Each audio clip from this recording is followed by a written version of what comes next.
ಹಾಗೆ ಈ ಒಂದು ನೋಟಿಫಿಕೇಷನ್ ಬೇಕಾದಲ್ಲಿ ಫ್ರೆಂಡ್ಸ್ ನಮ್ಮ ಟೆಲಿಗ್ರಾಮ್ ಚಾನಲಲ್ಲಿ ಹೋಗಿ ಈ ಒಂದು ನೋಟಿಫಿಕೇಷನ್ನ ಕೂಡ ನೀವು ತೆಗೆದುಕೊಳ್ಬೋದು, ಅಂದರೆ ಡೌನ್ಲೋಡ್ ಮಾಡ್ಕೊಳ್ಬೋದು. PUC ಮತ್ತು 7ನೇ ತರಗತಿ ಪಾಸಾದಂಥ ಅಭ್ಯರ್ಥಿಗಳಿಗೆ ಗ್ರಾಮ ಪಂಚಾಯಿತಿಗಳಿಂದ ನೇಮಕಾತಿಯ ಹೊಸ ಅಧಿಸೂಚನೆ ಆಗಿರುತ್ತೆ. ಹಾಗೇನ ಈ ಒಂದು ಹುದ್ದೆಗಳಿಗೆ ನೇಮಕಾತಿ ನಿಮ್ಮೂರ ಗ್ರಾಮ ಪಂಚಾಯಿತಿಗಳಲ್ಲಿ ಕೆಲಸ ಸಿಗುತ್ತೆ ನೋಡಿ. ಹಾಗೇನ ರಾಜ್ಯಾದ್ಯಂತ ಗ್ರಾಮ ಪಂಚಾಯಿತಿಗಳಲ್ಲಿ ಕೆಳ ಹಂತದ ವಿವಿಧ ಹುದ್ದೆಗಳು ಖಾಲಿ ಇದ್ದು ಇವುಗಳ ಭರ್ತಿಗೆ ಗ್ರಾಮೀಣಾಭಿವೃದ್ಧಿ ಮತ್ತು ಪಂಚಾಯತ್ ರಾಜ್ ಇಲಾಖೆ, ಕರ್ನಾಟಕ ಪಂಚಾಯತ್ ರಾಜ್ ಆಯುಕ್ತಾಲಯದಿಂದ ಆಯಾ ಜಿಲ್ಲೆಗಳಿಗೆ ಜಿಲ್ಲಾ ಪಂಚಾಯಿತಿ ಆಡಳಿತಾಧಿಕಾರಿಗೆ ಆದೇಶ ಹೊರಡಿಸಲಿದೆ ಅಂತ ಕೊಟ್ಟಿದ್ದಾರೆ ನೋಡಿ. ಹಾಗೆಯೇ ಈ ಒಂದು ಹುದ್ದೆಗಳಿಗೆ ಅರ್ಜಿ ಸಲ್ಲಿಸುವಂಥ ಅಭ್ಯರ್ಥಿಗಳಿಗೆ ಏನು ವಿದ್ಯಾರ್ಹತೆ ಇರಬೇಕು, ಹಾಗೆ ಹೇಗೆ ಅರ್ಜಿ ಸಲ್ಲಿಕೆ ಎಂಬ ಸಂಪೂರ್ಣ ಮಾಹಿತಿ ವಿಡಿಯೋದಲ್ಲಿರುತ್ತೆ ನೋಡಿ.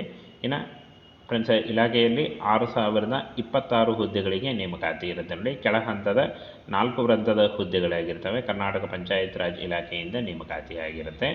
ಇನ್ನು ಈ ಒಂದು ಹುದ್ದೆಗಳು ನೋಡಿ, ಬಿಲ್ ಕಲೆಕ್ಟರ್ ಹಾಗೂ ಕ್ಲರ್ಕ್ ಕಮ್ ಡಾಟಾ ಎಂಟ್ರಿ ಉದ್ಯೋಗಗಳು, ಹಾಗೆ ಇಲ್ಲಿ ನೋಡಿ ವಾಟರ್ ಆಪ್ರೇಟರ್ ಮತ್ತು ಸ್ವಚ್ಛತಾಗಾರರು, ಇಷ್ಟೊಂದು ಹುದ್ದೆಗಳಿದ್ದಾವೆ ನೋಡಿ. ಈ ಒಂದು ಹುದ್ದೆಗಳಿಗೆ ಆಯ್ಕೆ ಮಾಡಿಕೊಂಡು ನೀವು ಅರ್ಜಿಗಳನ್ನು ಸಲ್ಲಿಸಬಹುದಾಗಿರುತ್ತೆ.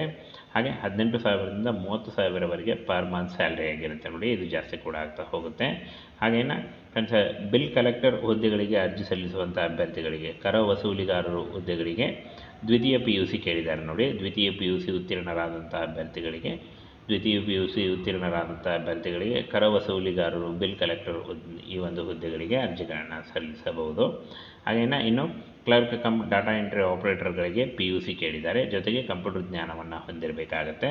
ಹಾಗೆ ವಾಟರ್ಮ್ಯಾನ್ ಹುದ್ದೆಗಳಿಗೆ 7ನೇ ತರಗತಿ ಕೇಳಿದ್ದಾರೆ ನೋಡಿ. 7ನೇ ತರಗತಿ ಆದಂಥ ಅಭ್ಯರ್ಥಿಗಳು ವಾಟರ್ಮ್ಯಾನ್ ಹುದ್ದೆಗಳಿಗೆ ಅರ್ಜಿಗಳನ್ನು ಸಲ್ಲಿಸಬಹುದು. ಇನ್ನು ಸ್ವಚ್ಛತೆಗಾರರು ಹುದ್ದೆಗಳಿಗೆ ಯಾವುದೇ ವಿದ್ಯಾರ್ಹತೆ ಕಡ್ಡಾಯವಲ್ಲ ಅಂತ ಹೇಳಿದ್ದಾರೆ ನೋಡಿ. 7ನೇ ತರಗತಿ ಅಥವಾ ನೀವು ಯಾವುದೇ ರೀತಿಯ ಒಂದು ಎಜುಕೇಷನ್ ಇಲ್ಲದೇ ಇದ್ದರೂ ಕೂಡ ಈ ಒಂದು ಸ್ವಚ್ಛತಾಗಾರ ಹುದ್ದೆಗಳಿಗೆ ಅರ್ಜಿಗಳನ್ನು ಸಲ್ಲಿಸಬಹುದು. ಇನ್ನು ನೇಮಕಾತಿ ಪ್ರಕ್ರಿಯೆ ಯಾವ ರೀತಿಯಾಗಿ ಇರುತ್ತೆ ಅಂತ ನೋಡೋದಾದರೆ, ಗ್ರಾಮ ಪಂಚಾಯಿತಿಗಳಲ್ಲಿ ಖಾಲಿ ಇರತಕ್ಕಂಥ ಡಾಟಾ ಎಂಟ್ರಿ ಆಪರೇಟರ್ ಮತ್ತು ಬಿಲ್ ಕಲೆಕ್ಟರ್ ಹಾಗೂ ಆಪರೇಟರ್, ಹಾಗೆ ನೋಡಿ ವಾಟರ್ ಆಪರೇಟರ್ ಹಾಗೂ ಸ್ವಚ್ಛತೆಗಾರರು ಈ ಒಂದು ಹುದ್ದೆಗಳಿಗೆ ಜಿಲ್ಲಾ ಪಂಚಾಯಿತಿಗಳು ನೇಮಕಾತಿ ಅಧಿಸೂಚನೆ ಹೊರಡಿಸಿ ಜಿಲ್ಲಾ ಮಟ್ಟದಲ್ಲಿ ನೇಮಕಾತಿಯ ಪ್ರಕ್ರಿಯೆ ನಡೆಸಿ ಆಯ್ಕೆ ಪಟ್ಟಿ ಬಿಡುಗಡೆ ಮಾಡಲಿದೆ ಅಂತ ಹೇಳಿದ್ದಾರೆ ನೋಡಿ. ಹಾಗೇನ ಫ್ರೆಂಡ್ಸ್, ಈ ಒಂದು ಹುದ್ದೆಗಳಿಗೆ ಅರ್ಜಿ ಸಲ್ಲಿಸುವಂಥ ಅಭ್ಯರ್ಥಿಗಳು ಅಫಿಷಿಯಲ್ ವೆಬ್ಸೈಟ್ಗೆ ಹೋಗಿ ನೀವು ಅರ್ಜಿಗಳನ್ನು ಸಲ್ಲಿಸಬೇಕಾಗತ್ತೆ. ಆದರೆ ಫ್ರೆಂಡ್ಸ್, ಈ ಒಂದು ಏನು ನೋಡಿ ಅಧಿಸೂಚನೆಯನ್ನು ಬಿಡುಗಡೆ ಮಾಡಿದ್ದಾರೆ ಅಷ್ಟೇ. ಹಾಗೆ ನೇಮಕಾತಿ ಪ್ರಕ್ರಿಯೆ ಇನ್ನೂ ಶುರುವಾಗಿಲ್ಲ. ಇನ್ನೇನು ಕೆಲವೇ ದಿನಗಳಲ್ಲಿ ಈ ಒಂದು ಹುದ್ದೆಗಳಿಗೆ ಅರ್ಜಿ ಸಲ್ಲಿಕೆ ಶುರುವಾಗುತ್ತೆ ನೋಡಿ. ಹಾಗೆ ಫ್ರೆಂಡ್ಸ್, ಇನ್ನೊಮ್ಮೆ ನಿಮಗೆ ಅರ್ಜಿ ಸಲ್ಲಿಕೆ ಶುರುವಾದಾಗ ಆನ್ಲೈನ್ ಮೂಲಕ ಯಾವ ರೀತಿಯಾಗಿ ಅರ್ಜಿಗಳನ್ನು ಸಲ್ಲಿಸಬೇಕು ಅಂತ ಕೂಡ ತಿಳಿಸ್ಕೊಡ್ತೀನಿ. ಹಾಗೇನು 18ರಿಂದ 30 ವರ್ಷದ ಒಳಗಿನವರು ಅರ್ಜಿಗಳನ್ನು ಸಲ್ಲಿಸಬಹುದು. OBC ಅಭ್ಯರ್ಥಿಗಳಿಗೆ 3 ವರ್ಷ ಮತ್ತು SC ಅಭ್ಯರ್ಥಿಗಳಿಗೆ 5 ವರ್ಷಗಳ ವಯೋಮಿತಿ ಸಡಿಲಿಕೆ ಕೂಡ ಇರುತ್ತೆ ನೋಡಿ. ಹಾಗೆ ಕರ್ನಾಟಕದ ಎಲ್ಲ ಗ್ರಾಮ ಪಂಚಾಯಿತಿಗಳಲ್ಲಿ ಈ ಒಂದು ಕರವಸೂಲಿಗಾರರ cum data entry operator, clerk ಹಾಗೂ ವಾಟರ್ ಆಪರೇಟರ್ ಮತ್ತು ಸ್ವಚ್ಛತಾಗಾರ ಹುದ್ದೆಗಳಿಗೆ ಅರ್ಜಿಗಳನ್ನು ಸಲ್ಲಿಸಬಹುದಾಗಿರುತ್ತೆ.